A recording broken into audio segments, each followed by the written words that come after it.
La vacunación contra el COVID-19 en Guatemala inició el 25 de febrero con el personal de primera línea. Llegando a mayo se continuó con la segunda fase del plan, empezando por personas mayores de 30 años, luego 60, 50.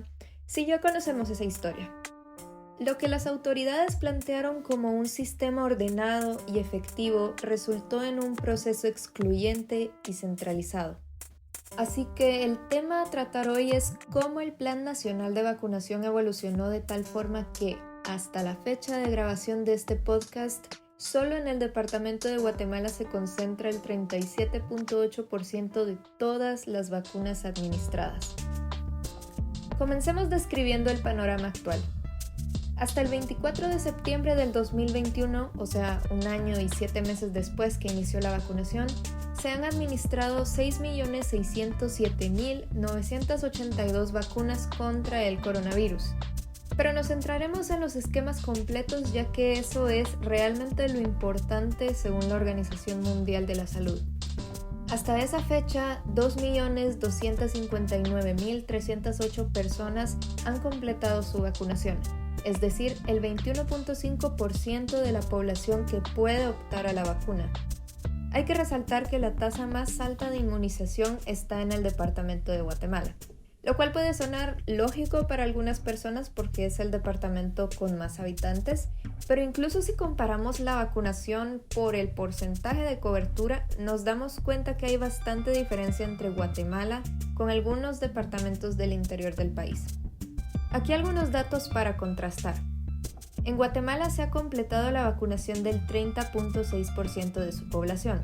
Hay otros departamentos que han alcanzado un porcentaje más o menos similar, como Zacatepeques con el 24.8% y Jutiapa con el 20.8%. Pero también existen áreas que no han superado el 10% de personas con el esquema completo de vacunación. Los tres más afectados en este sentido son Alta Verapaz con el 7.2% de población completamente vacunada, Totonicapán con el 8.9% y Quiché con el 9.7% de habitantes completamente inmunizados. El resto de departamentos que no he mencionado oscilan entre el 10.7% y el 19.3%. Así que es evidente la diferencia entre el casi 30% de la capital y el 7, 8 o 9% de otros departamentos. Ahora bien, ¿cuáles fueron los factores que influenciaron este fenómeno? El epidemiólogo Erwin Calgua opinó lo siguiente. Pienso que desde el punto de vista de un plan nacional, al inicio sí tuvo sentido. Por lo menos en lo que era la fase 1A, donde se estableció que se diera prioridad y se cubriera específicamente al personal de primera línea. Creo que eso sí era muy consecuente con las necesidades que existían en ese momento para lograr generar una protección a aquellos que nos estaban brindando o se encuentran brindando los aspectos relacionados a la atención médica, pero donde considero que empezó a tener un poco de dificultad de ejecutarse fue una vez ya que se llegó al 1B, al 2 o al 3, porque prácticamente se empezó a desorganizar todo el esquema y obviamente existía ya la ansiedad que tenía que manejar la población en cuanto a que llegaran con las vacunas, o en un punto dado teníamos también la incertidumbre de que llegasen vacunas. Ya cuando se perdió ese orden, pues era más difícil poder lograr un control, y esto aunado a las complejidades que empezó a acarrear la provisión de los aspectos de vacunas que se estaban dando tanto a nivel global y las circunstancias que se estaban dando a nivel local.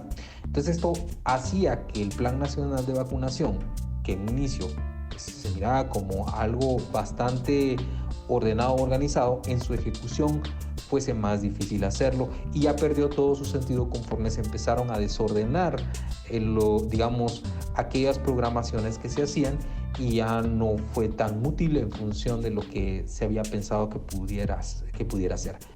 Guatemala ha obtenido hasta ahora 4 tipos de vacuna: la Sputnik, AstraZeneca, Moderna y Pfizer. Entre marzo y el 7 de julio fueron utilizadas únicamente las Sputnik y AstraZeneca. Fue hasta el 8 de julio cuando arribó la primera donación de Estados Unidos de 1.5 millones de vacunas Moderna. Ese recibimiento fue la primera oportunidad de inmunizar de forma masiva a la población en el interior del país, pues es una vacuna que puede ser almacenada entre temperaturas de 2 a 8 grados centígrados por 30 días, o sea, la capacidad de una refrigeradora común.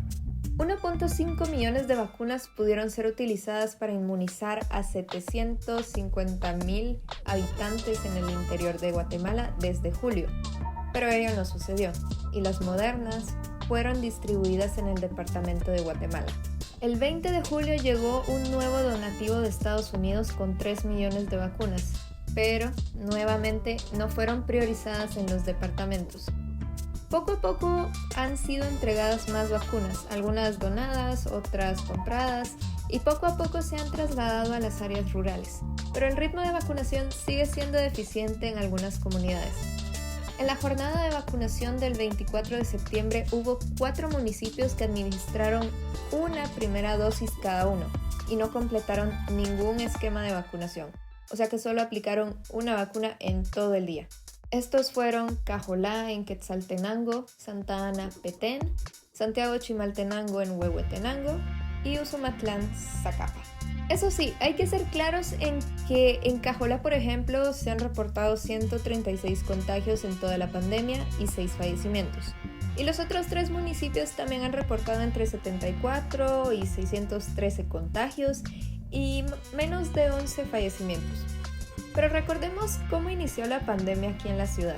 Primero fue un caso, luego 5, 10, 30, pronto fueron 100 y ahora se han acumulado en el departamento de Guatemala 253,384 contagios y casi 6,000 fallecimientos. Se debe considerar que existe la posibilidad de que no todos los contagios y fallecimientos hayan sido reportados. Es difícil predecir qué puede pasar en esos lugares donde lo primero que se sospecha es que hay un subregistro. No necesariamente significa que no exista, pero hasta que no se verifique esto y que es parte de lo que se ha propuesto, que de alguna manera hayan vacunaciones masivas y también programas de detección masivo, pueda uno determinar cómo se encuentran ahí en verdad los casos. Entonces uno podría decir que se puede realizar. Y ese es el primer paso a poder determinar cómo se puede trabajar el aspecto de la vacunación para disminuir el impacto de contagios que puede existir. Así que, ¿cuánto tiempo tardará la pandemia en crear un impacto similar en estos territorios con pocas vacunaciones? Todo lugar donde no hayan suficientemente personas vacunadas se vuelve un lugar potencial donde puede haber una transmisión elevada y son lugares vulnerables, que es precisamente lo que sucede en Estados Unidos, en aquellos estados donde existe mucha gente que no se encuentra vacunada y que de pronto son los que llega el contagio como una variante Delta y que puede llegar a causar una gran cantidad de la mortalidad en un grupo poblacional y los contagios.